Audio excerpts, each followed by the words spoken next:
자, 이제는 이제 네 번째 주제가 되겠습니다. 이제부터 뭐 큰 문제는 없고 하나만 좀 더 하면 되는데, 네 번째로 재미한족연합위원회가 만들어지게 됩니다. 여기에서 뭘 하게 되냐? 대한민국 임시정부를 지원한다. 교과서 223쪽입니다.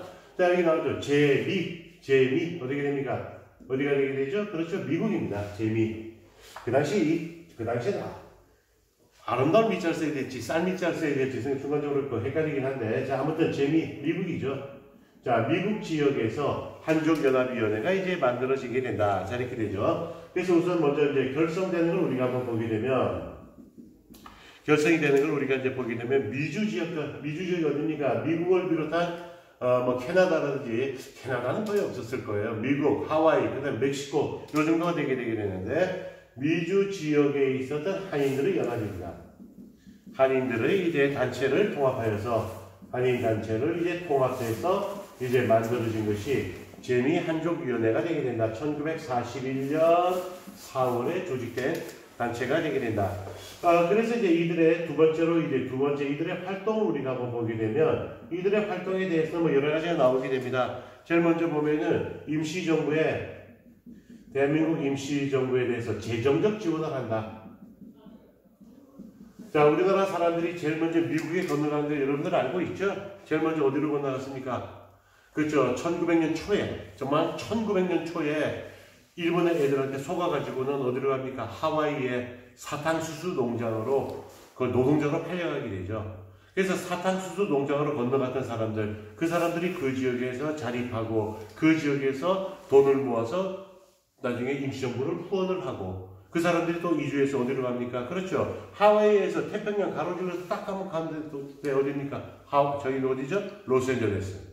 이쪽으로 가서 이제 자리를 잡기 시작하는데, 이들이 버는 돈 정말 얼마 안 되는 아껴서 우리 임시정부에 재정적 지원을 했던 그걸 보게 됩니다. 자, 그리고 또한 한인국방경위대라고 하는 걸 이제 만들게 됩니다. 그래서 한일국방경위대라고 하는 걸 만들어서 유사시가 되게 되면 우리가 군사적 지원을 해야 된다. 이렇게 되게 되죠. 그래서 여기 이름이 바로 뭐냐면 용맹스러운 호랑이 맹호군을 만들어지게 된다. 그래서 이것이 이제 만들어지게 된다. 우리나라 사람은 호랑이 참 좋아하죠. 요즘 원픽 뭡니까 여러분들? 범 내려간다. 이거 재미도만 그 얘기 보니까요. 누가 그러는데 뭐 안 본 사람은 있어도 한 번만 본 사람은 또 없다 그러대요. 범 내려간다. 아주 재밌던데 유튜브로 한번 보세요.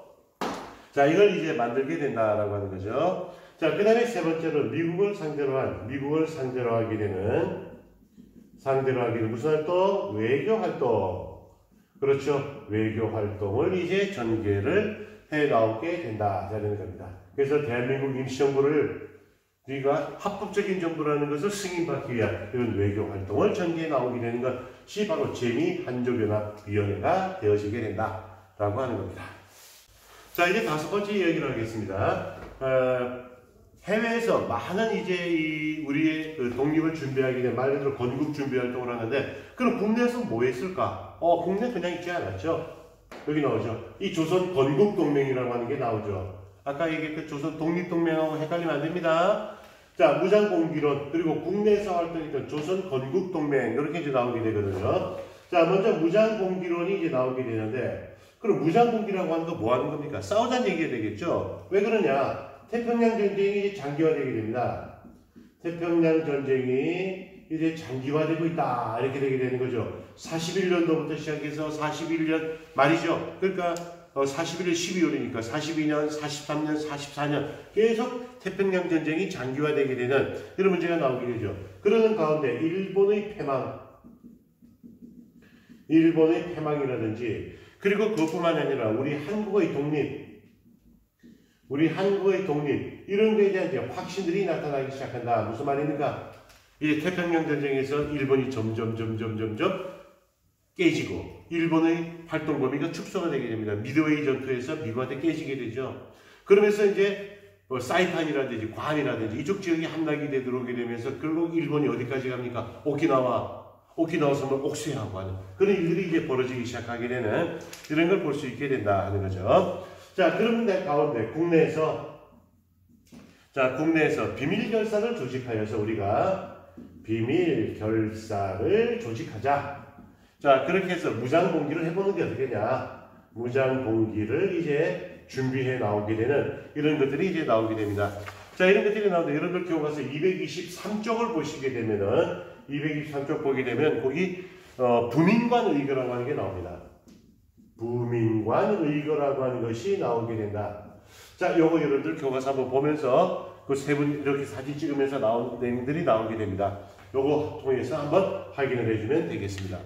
자, 그러면서 이제 조선 건국 동맹이라고 하는 것이 나오게 되는 요거 중요하다. 요거 중요하다. 기억해둬야 됩니다. 자, 여기 나오게 되는데 여기 나오는 조선 건국 동맹은 언제 만들어졌다? 국내에서 만들어졌다. 국내에서 만들어졌다. 누가 만들었냐? 여운형이라는 사람이 주도하게 된다.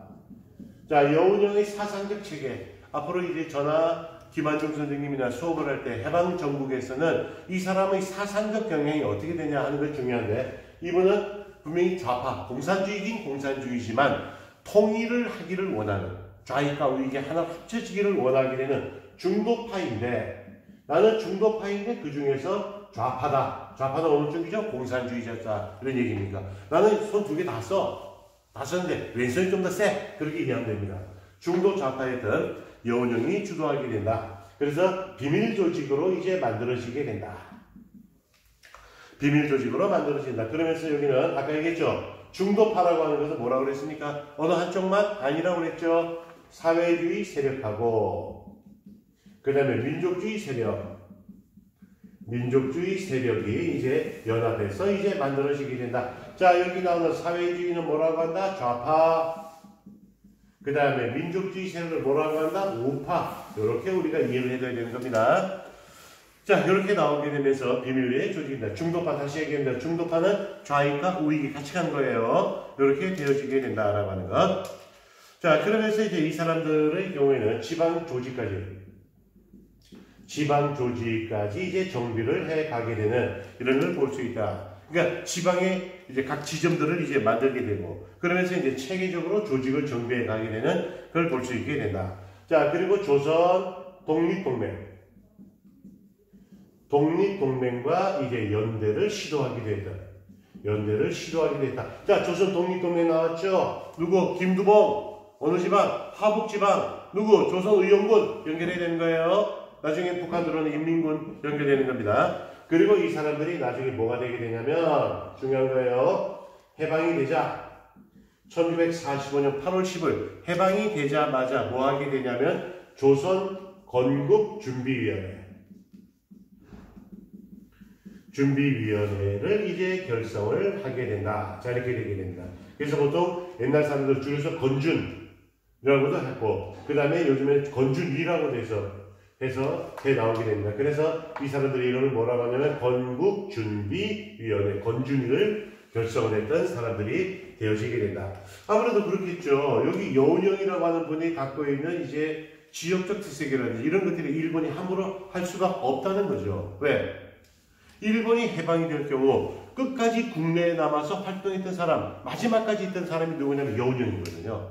그래서 실제로 일본이 항복을 하고 일본 조선 총독부가 일본으로 갈 때 여운형하고 그 다음에 조선 총독간 협의가 맺어집니다. 우리 물러갈게. 그리고 우리가 있는 거 너한테 다 줄게. 그 대신 너희는 우리 일본 사람들이 여운형 너는 우리 일본 사람들이 가는 걸 너는 보장해 줘야 돼. 하면서 서로 협약을 맺었던 분이 바로 이 여운형이라는 해방되는 시점에 가장 주목되는 인물 바로 여운형이라는 분입니다. 그리고 이게 조선 건국준비위원회로 이제 이어져 가게 되는 것을 알 수 있게 됩니다. 요건 다음 시간에 김한중 선생님이 아주 정확하게 다시 한번 설명해 줄 겁니다.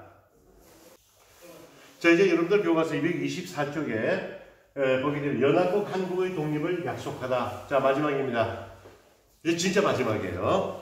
한국의 독립을 약속하다라고 하는 것이 이제 나오게 되는데 왜 연합국이 한국의 독립을 약속해야 되냐? 아까 우리 봤지 않습니까? 그렇죠. 임시정부에서 나오게 되는 한국광복군. 이 한국광복군, 그들의 활동이라고 하는 것이 얼마나 중요하다라고 하는 것을 아까 선생님이 강조를 했었죠. 뭐가 있었습니까? 그렇죠. 영국군과 연합하여서 인도와 미얀마 전선에 파견됐다는 것. 연합군의 일원. 이거 중요한 겁니다. 그 다음에 또 미군과 연합해서 국내 진입작전 이런 것들이 연합국이 우리나라의 독립을 약속하게 되는 이런 계기가 된 겁니다. 한 사람의 노력, 몇 사람의 노력, 그 사람들의 노력이 결국은 사회를 바꾼다고 하는 것, 이거 여러분들 간과해서는 안 되는 겁니다. 우리 한 사람 한 사람의 노력이 얼마나 중요하다는 것 여러분 생각해 주셔야 되는 거예요. 자, 여기 나오는 것 그 세 가지 회담 정리해 보겠습니다. 이거 시험 낼 겁니다. 분명히 낼 거예요. 제일 먼저 나오게 되는 것이 있습니다. 자, 제일 먼저 나오는 것이 바로 뭐냐면 카이로 회담입니다. 자, 제일 먼저 카이로 회담, 이집트의 수도였던 카이로에서 회담이 열리게 됩니다. 1943년도에 카이로 회담이 열리게 됩니다. 미국과 영국과 중국의 수뇌부들이 모여서 수뇌부가 뭔지 알죠? 머리 숫자에다가 뇌, 그러니까 뭐 하는 사람들입니까? 최고 지도자를 얘기합니다. 자, 그래서 미영중 3국의 수뇌부가 모여서 하게 되는 우리 한국의 독립을 약속하게 되는 최초 회담입니다. 회담, 이것이 바로 우리가 있는 카이로 회담이 되어지게 된다, 이렇게 되는 겁니다. 근데 이 카이로 회담에서는 이제 한 가지 문제가 있습니다. 그 내용 중에 어떤 내용이 나오고 있냐면, 한국인들의 노예된 상태에 유의하여서 적당한 시기에 적당한 절차를 밟아 한국인의 독립을 라고 하는 이 얘기가 나오게 됩니다. 이 얘기가 나오게 됩니다. 종이 쳤는데 조금 더 합니다, 선생님. 적당한 시기가 되어서 적당한 절차, 무조건 해준다는 게 아니에요. 이 사람들이 무조건 너희들한테 해주겠다 그런 얘기가 아니에요. 적당한 시기가 되어서 적당한 절차를 밟아서 뭐 하겠다는 얘기입니까? 바로 미국과 영국과 중국과 같은 수뇌부들, 즉 연합국의 욕심이 여기가 들어가는 거죠. 연합국이 어쨌든 우리 한국을 무조건 독립시켜주는 게 아니라 그들이 유리한 대로 뭔가를 해보겠다. 뭔가 그들이 우리나라에 대해서 좀 간섭을 하겠다. 그런 거 나오잖아요. 뭐가 나옵니까, 여러분들? 신탁공천 얘기 나오잖아요. 미군정 나오잖아요. 소련군정 나오잖아. 그런 걸 하기 위한 복선이 깔려있다는 얘기입니다. 적당한 시기에 적당한 절차를 밟아서 한다. 이거는 뭐 하겠다는 얘기입니까? 뭔가 우리나라에 대해서 연합국들이 뭐 하겠다? 간섭을 한다든지 뭔가 뭐 자기들의 이권과 관련된 뭔가 여러 가지 정치적 어떤 사건들을 개입해보겠다. 이런 논리가 숨어있는 내용입니다. 자, 그 다음 두 번째, 얄타 회담이 나옵니다. 오늘은 우크라이나 지역이 되는데 우크라이나 그쪽 지역에 얄타 회담이 열려지게 됩니다. 1945년 2월에 얄타 회담이 개최가 됩니다. 여기는 역시 누구냐면 미, 영, 소 세 나라의 수뇌부들이 이제 모여서 회담을 해 나오게 되는데 여기서 했던 내용은 바로 뭐냐면 이제 소련이 대일 전선에 참전하겠다.